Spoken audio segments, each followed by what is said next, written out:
It's true, I did spend some time at State Parliament, 34 years to be exact.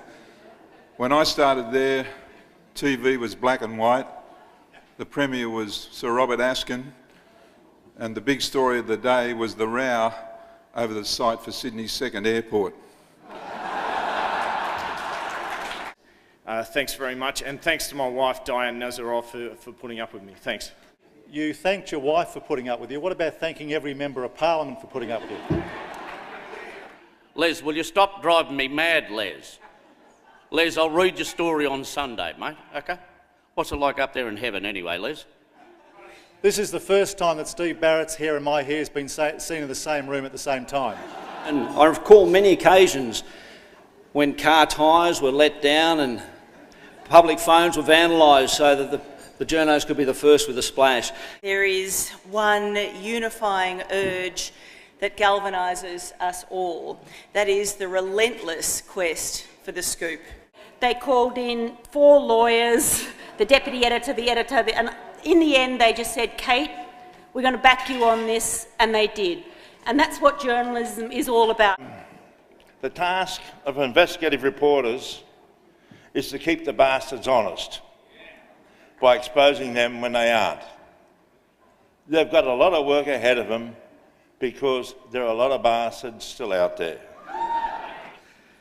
Did 2 books with Les and just how chuffed would he be to see this tonight? He never got any awards in his life, I think, but this is the ultimate award, and I'm going to tear up, sorry. It's beautiful. Dad didn't talk much about his work at home. I didn't think that he felt like his work was suitable for much younger ears. But we knew that he loved it, and I think that he would be overwhelmed at the launch of the Journalism Awards in his name.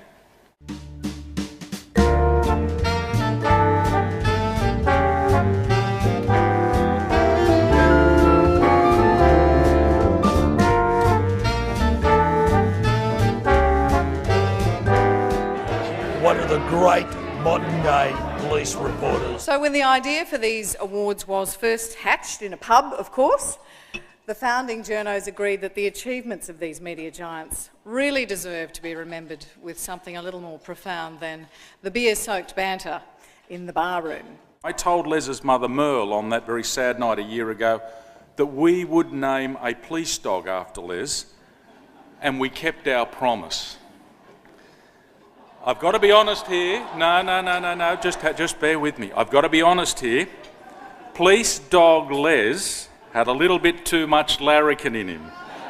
And so now he is enjoying a wonderful civilian life. Well, I was a copy boy in the late 70s and a cadet at the Telegraph with Les, and I just wish in those days he had as many police contacts, because we used to get in a fair bit of strife, and it would have been handy at 3 a.m. when we were being removed from the Journalists Club or Weatherup's Wine Bar or whatever. But I was having a couple of beers with the guys out there in the foyer, and they said, "Why are you here?" I said, "Oh, I guess I'll find out a little later."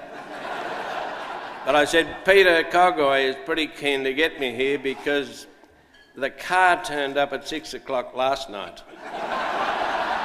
And first of all, as a former POM, to receive this award from Doug Walters is just outstanding. We are saluting some of the great scallywags of the business, but there are plenty left, including a couple here tonight. A few typewriter throwing Tom Krause and the Ellen Fanning herself, whose opening question I remember to Mick Jagger on a special we were doing was, "Hey Mick, do you ever wake up in the morning stiff in all the wrong places?"